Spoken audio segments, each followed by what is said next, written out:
Beautiful souls, welcome back to my channel. So friends, ಇವತ್ತಿನ ಒಂದು reading ನಿಮ್ಮ person ಅವರ ಕರೆಂಟ್ ಎನರ್ಜೀಸ್ ನಿಮಗೋಸ್ಕರ ಏನಿದೆ, ಅವರ ಒಂದು ಡೀಪ್ ಎಮೋಷನ್ಸ್ ಏನಿದೆ, ಅವ್ರು ಏನು ಹೇಳಬೇಕು ಅಂದ್ಕೊಳ್ತಾ ಇದ್ದಾರೆ, ಯಾವ ರೀತಿ ಫೀಲ್ ಮಾಡ್ತಾ ಇದ್ದಾರೆ, ಅವರ ಒಂದು ಭಾವನೆಗಳೇನು ಅನ್ನೋದನ್ನು ಈ ಒಂದು ರೀಡಿಂಗ್ ಮುಖಾಂತರ ನೋಡೋಣ. ಗೈಸ್, ಇದೊಂದು ಜಸ್ಟ್ ಜನರಲ್ ರೀಡಿಂಗ್ ಆಗಿರುತ್ತೆ. ನಿಮ್ಮ ಜೊತೆ ರೆಸನೇಟ್ ಆದರೆ ಮಾತ್ರ ತಗೊಳ್ಳಿ. ಹಾಗೆ ಇದೊಂದು ಟೈಮ್ಲೆಸ್ ರೀಡಿಂಗ್ ಆಗಿರುತ್ತೆ. ಯಾವಾಗ ಸ್ಕ್ರೀನ್ ಮೇಲೆ ನೋಡ್ತೀರಾ ಆವಾಗ ಇದು ನಿಮಗೆ ರೆಸನೇಟ್ ಆಗುವಂಥದ್ದು. ಯಾರಿಗೆಲ್ಲ ಪರ್ಸ್ನಲ್ ರೀಡಿಂಗ್ ಬೇಕೋ ಡಿಸ್ಕ್ರಿಪ್ಷನ್ನಲ್ಲಿರುವಂತಹ ನಂಬರ್ಗೆ ನೀವು ಕಾಂಟ್ಯಾಕ್ಟ್ ಮಾಡಬಹುದು. ಆ್ಯಂಡ್ ಗೈಸ್, ಸ್ಯಾಟರ್ಡೇ ನಾನು ಫುಲ್ ಮೂನ್ ಎನರ್ಜಿಯಲ್ಲಿ ಗೈಡೆಡ್ ಮೆಡಿಟೇಷನ್ನ ಕಂಡಕ್ಟ್ ಮಾಡ್ತಾ ಇದ್ದೀನಿ. ಸಪೋಸ್ ನೀವು ಯಾರಾದರೂ ಥರ್ಡ್ ಪಾರ್ಟಿ ಸಿಚುವೇಷನ್ನಲ್ಲಿದ್ದೀರಾ, ಥರ್ಡ್ ಪಾರ್ಟಿಯಿಂದ ಫ್ರೀ ಆಗಬೇಕು, ನನ್ನ ಪರ್ಸನಲ್ ಲೈಫಲ್ಲಿ ವಾಪಸ್ ಬರಬೇಕು ಅಂದರೆ ಈ ಒಂದು ಮೆಡಿಟೇಷನ್ನ ನೀವು ಜಾಯ್ನ್ ಆಗಿ. ವೆರಿ ಎಫೆಕ್ಟಿವ್ ಮೆಡಿಟೇಷನ್ ಇರುತ್ತೆ. ತುಂಬ ಎಫೆಕ್ಟಿವ್ ಆಗಿದೆ ಈ ಒಂದು ಮೆಡಿಟೇಷನ್. ಈ ಒಂದು ಮೆಡಿಟೇಷನಿಂದ ನಿಮ್ಮ ಒಂದು ಥರ್ಡ್ ಪಾರ್ಟಿ ಏನಿದ್ದಾರೆ ಅವರು ನಿಮ್ಮಿಂದ ದೂರ ಆಗ್ತಾರೆ ಅಂತ ಹೇಳಬಹುದು. ಮತ್ತು ನಿಮ್ಮ ಪರ್ಸನ್ ಅವರ ಮಧ್ಯೆ ಮತ್ತೆ ಒಂದು ಬಾಂಡಿಂಗ್ ಅನ್ನೋದು ಬೆಳೆಯುತ್ತೆ. ಆ್ಯಂಡ್ ಅವರು ನಿಮ್ಮನ್ನು ತುಂಬ ಪ್ರೀತಿಯಿಂದ ನೋಡಿಕೊಳ್ಳುವಂತಹ ಒಂದು ಮಿರಾಕಲ್ ಅನ್ನೋದು ಈ ಒಂದು ಸ್ಯಾಟರ್ಡೇ ಆಗುತ್ತೆ ಅಂತ ಹೇಳಬಹುದು.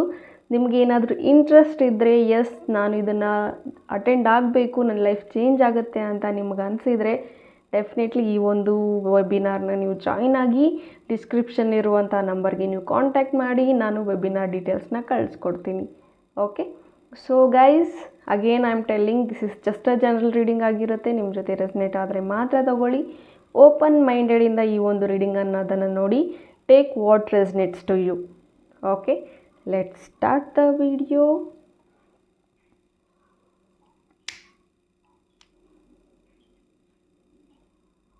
ಸೊ ಗೈಸ್, ಈ ಒಂದು ಫ್ಲೇಮ್ನೇ ಅಬ್ಸರ್ವ್ ಮಾಡ್ತಾ ಇರಿ. ನಿಮ್ಮ ಒಂದು ಪರ್ಸನ್ ಅವರ ಹೆಸರನ್ನು 3 ಬಾರಿ ಹೇಳಿ, ಸೊ ದಟ್ ಅವರ ಒಂದು ಎನರ್ಜೀಸ್ ನಿಮಗೆ ಕನೆಕ್ಟ್ ಆಗುತ್ತೆ. So let's start. ವಾಟ್ ನಿಮ್ಮ ಪರ್ಸನ್ ಅವರ ಇಂಟೆನ್ಷನ್ಸ್ ಏನು, ಟ್ರೂ ಡೀಪೆಸ್ಟ್ ಇಂಟೆನ್ಷನ್ಸ್ ಏನು ನಿಮ್ಮ ಬಗ್ಗೆ, what they are feeling.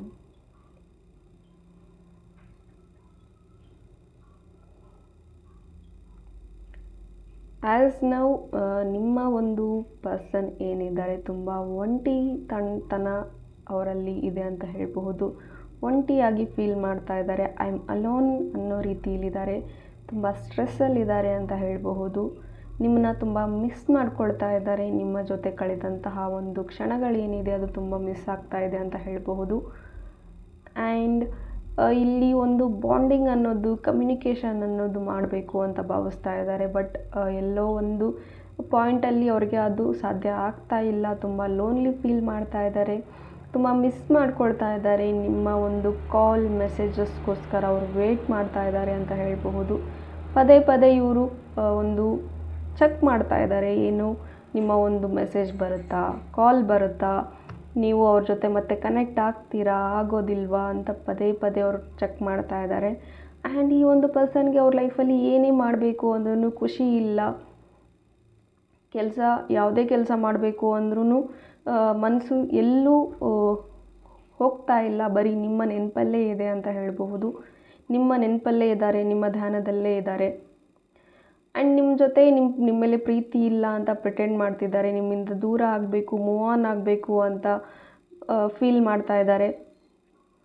So ಈ ಥರ ಆದಾಗ ಅವರಷ್ಟಕ್ಕೆ ಅವರೇ ಡಿಸ್ಟ್ರ್ಯಾಕ್ಷನ್ಸ್ನ ಮಾಡ್ಕೊಳ್ಬೇಕು ಅನ್ನೋ ಕಾರಣಕ್ಕೋಸ್ಕರ ಸೋಷಿಯಲ್ ಮೀಡಿಯಾದಲ್ಲಿ ಬೇರೆಯವ್ರ ಜೊತೆಗೆಲ್ಲ ಚಾಟ್ ಮಾಡೋದು ಅಥವಾ ಫ್ಲರ್ಟ್ ಮಾಡೋದು, ಈ ರೀತಿ ಒಂದು ಆ್ಯಕ್ಟಿವಿಟೀಸ್ನ ಅವ್ರು ಮಾಡ್ತಾ ಇದ್ದಾರೆ. Just make them selves busy ಅಂತ ಹೇಳ್ಬೋದು. ಅವರನ್ನು ಅವ್ರು ಬ್ಯುಸಿ ಮಾಡ್ಕೊಳ್ಳೋದಕ್ಕೋಸ್ಕರ ಈ ಒಂದು ಕೆಲಸಗಳನ್ನು ಮಾಡ್ತಾ ಇದ್ದಾರೆ.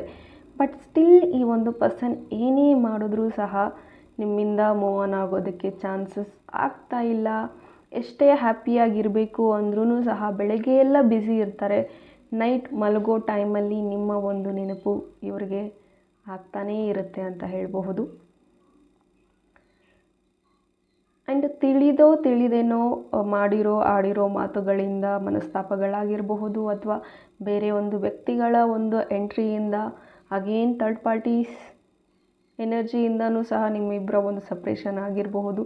ಆ ಒಂದು ಕಾರಣಕ್ಕೆ ಈ ಒಂದು ಪರ್ಸನ್ ರಿಗ್ರೆಟ್ ಆಗ್ತಾ ಇದ್ದಾರೆ.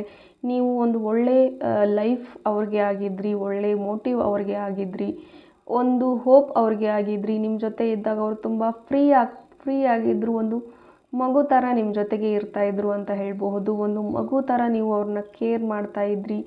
ಒಂದು ತುಂಬ ಪ್ರೀತಿ ಅನ್ನೋದು ಅವ್ರಿಗೆ ಕೊಡ್ತಾಯಿದ್ರಿ. ಅದು ಅವ್ರಿಗೆ ಈಗ ನೆನಪು ಮಾಡಿಕೊಂಡು ತುಂಬಾ ಫೀಲ್ ಮಾಡ್ತಾ ಇದ್ದಾರೆ. ಸಪ್ರೇಷನ್ ಅದು ಈಗ ಎಷ್ಟು ನಿಮಗೆ ನೋವಾಗ್ತಾ ಇದೆ 10 ಪಟ್ಟು ಅವರು ಅಷ್ಟೇ ನೋವನ್ನು ಅನುಭವಿಸ್ತಾ ಇದ್ದಾರೆ. ಬಟ್ ಎಲ್ಲೂ ಯಾರೊಟ್ಟಿಗೂ ಅದನ್ನು ತೋರಿಸ್ಕೊಳ್ತಾ ಇಲ್ಲ. ಜಸ್ಟ್ ನಿಮ್ಮಿಂದ ಮೂವ್ ಆನ್ ಆಗಿದ್ದೀನಿ ಅಂತ ಅವರು ಪ್ರಿಟೆಂಡ್ ಮಾಡ್ತಾ ಇದ್ದಾರೆ. ಸಮ್ಟೈಮ್ಸ್ ಇಲ್ಲಿ ನೀವು ಕಾಲ್ ಮಾಡಿದಾಗ ಅವ್ರು ತೊಗೊಳ್ಳದೇ ಇರಬಹುದು. ಬಟ್ ಈಗ ತುಂಬ ಎಫರ್ಟ್ ಹಾಕಿ ನೀವು ಬಿಟ್ಟಿದ್ದೀರಾ. ಈಗ ಅವ್ರಿಗೆ ನಿಮ್ಮ ಬೆಲೆ ಗೊತ್ತಾಗ್ತಾ ಇದೆ. ಈಗ ಅವ್ರಿಗೆ ನಿಮ್ಮ ಒಂದು ಕಾಲ್ ಮೆಸೇಜಸ್ ವೇಟ್ ಮಾಡ್ತಾ ಇದ್ದಾರೆ ಅಂತ ಹೇಳಬಹುದು.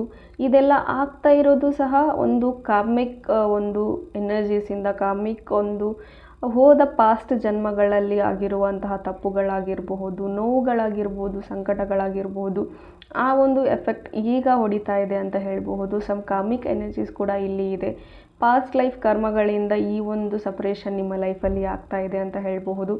ಅವರಿಗೆ ನೀವು ದುಃಖ ಕೊಡ್ತಿರ್ಬೋದು ಅಥವಾ ನಿಮಗೆ ಅವ್ರು ದುಃಖ ಕೊಟ್ಟು ಅವರಿಗಾಗಿ ಅವ್ರು ದುಃಖ ಕೊಡ್ತಾ ಇರೋದು just because of some karmic energies, past life karmas. ಈ ಒಂದು ವಿಚಾರದಲ್ಲಿ, ಈ ಒಂದು ಇದರಲ್ಲಿ ಹಂತದಲ್ಲಿ ಅವ್ರಿಗೆ ಅವರು ನೋವು ಅನುಭವಿಸಿ ನಿಮಗೂ ನೋವು ಕೊಡ್ತಾ ಇದ್ದಾರೆ.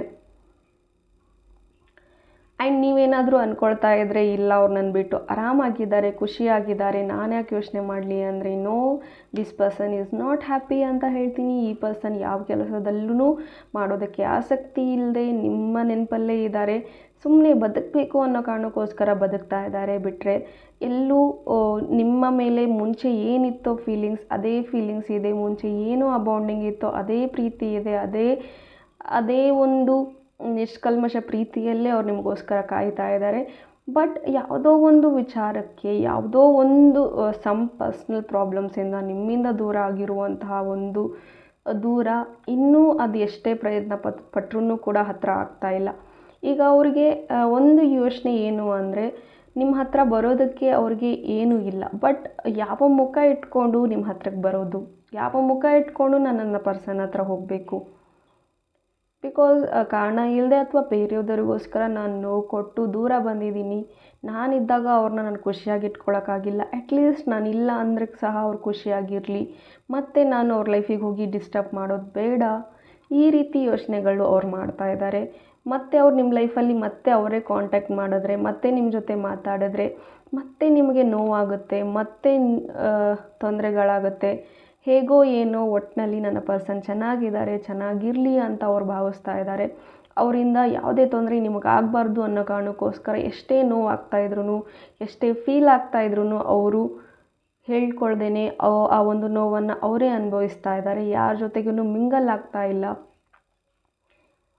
ಇರ್ತಾರೆ, ಫಿಲಮ್ಗೆ ಹೋಗ್ತಾರೆ, ಔಟಿಂಗ್ ಹೋಗ್ತಾರೆ, ಸ್ಟೇಟಸ್ಗಳು ಕೂಡ ಹಾಕ್ತಾರೆ. ಕೆಲವೊಂದು ಸರ್ತಿ ಇಲ್ಲಿ ಬೇರೆದವರ ಫೋನ್ ಮುಖಾಂತರ ಅವರ ಸ್ಟೇಟಸ್ಗಳನ್ನ ನೀವು ನೋಡಿ ಅಂದ್ಕೊಂಡಿರ್ತೀರಾ ಅವರು ನನ್ನ ಬಿಟ್ಟು ತುಂಬ ಖುಷಿಯಾಗಿದ್ದಾರೆ ಅಂತ.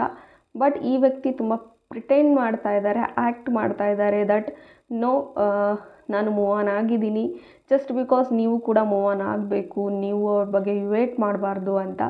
ಅವ್ರಿಗೆ ಗೊತ್ತು ನೀವು ಅವ್ರಿಗಿಂತ ಜಾಸ್ತಿ ಅವ್ರನ್ನ ನೀವು ತುಂಬ ಇಷ್ಟಪಡ್ತೀರಾ. ಅಷ್ಟು ಸುಲಭವಾಗಿ ಮೂವ್ ಆನ್ ಆಗಲ್ಲ ಇವರು ಅಂತ.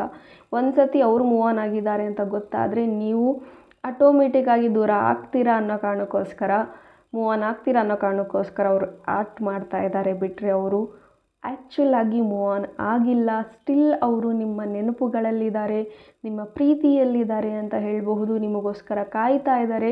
ಯಾವುದೋ ಒಂದು ಹಂತದಲ್ಲಿ ನೀವೇನಾದರೂ ಕಾಲ್ ಮೆಸೇಜ್ ಮಾಡಿದ್ರೆ ಅಥವಾ ಅನ್ಎಕ್ಸ್ಪೆಕ್ಟ್ ಆಗಿ ನೀವು ಏನಾದರೂ ಮೀಟ್ ಮಾಡಿದರೆ ಅವರು ಮತ್ತೆ ನಿಮ್ಮ ಹತ್ರ ರಿಯೂನಿಯನ್ ಆಗ್ತಾರೆ ಅಂತ ಹೇಳಬಹುದು.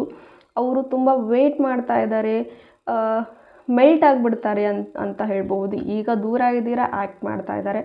ಸಪೋಸ್ ನೀವೇನಾದರೂ ಅವ್ರ ಎದುರುಗಡೆ ಹೋದರೆ ಡೆಫಿನೆಟ್ಲಿ ಅವರು ಮೆಲ್ಟ್ ಆಗ್ತಾರೆ ನಿಮ್ಮ ಮುಖ ನೋಡ್ತಾ ಇದ್ದಂಗೆ ಅಂತ ಹೇಳಬಹುದು. ಬಿಕಾಸ್ ಅಷ್ಟು ಪ್ರೀತಿ ಈ ಒಂದು ವ್ಯಕ್ತಿಗೆ ನಿಮ್ಮ ಬಗ್ಗೆ ಇನ್ನೂ ಅದೇ ಪ್ರೀತಿ, ಗೌರವ, ಅದೇ ಹಳೆ ನೆನಪುಗಳಲ್ಲೇ ಜೀವಿಸ್ತಾ ಇದ್ದಾರೆ ಅಂತ ಹೇಳಬಹುದು. ಪ್ರೀತಿ ತುಂಬ ಇದೆ.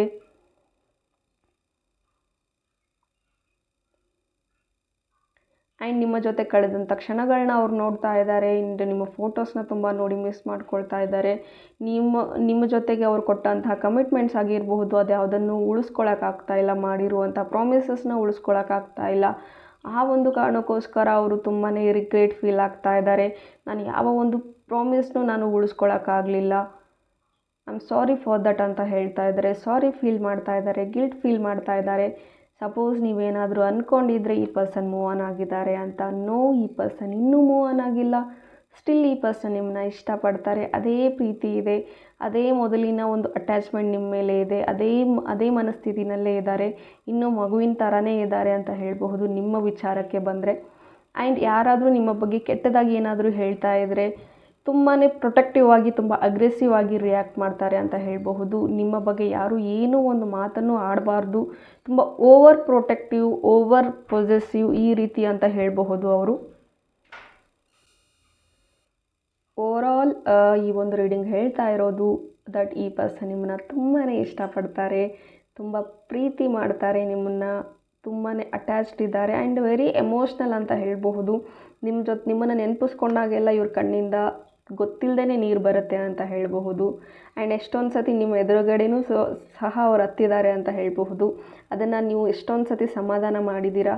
ಆ್ಯಂಡ್ ಸಮ್ಟೈಮ್ಸ್ ನೀವೇನಾದರೂ ಅಳ್ತಾ ಇದ್ದರೆ ಅವರಿಗೆ ಅದನ್ನು ತಡೆಯೋಕ್ಕಾಗ್ತಾ ಇರಲಿಲ್ಲ, ಅಳಬೇಡ ಅಂತ ಹೇಳ್ತಾ ಇದ್ದಾರೆ.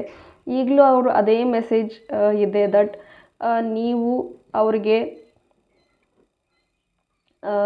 ಏನು ಪ್ರೀತಿ ಕೊಡ್ತಾ ಇದ್ರಿ ಅದೇ ನೆನೆಸ್ಕೊಂಡು ಈಗಲೂ ತುಂಬ ಖುಷಿ ಫೀಲ್ ಮಾಡ್ತಾರೆ, ಹ್ಯಾಪಿ ಫೀಲ್ ಮಾಡ್ತಾರೆ.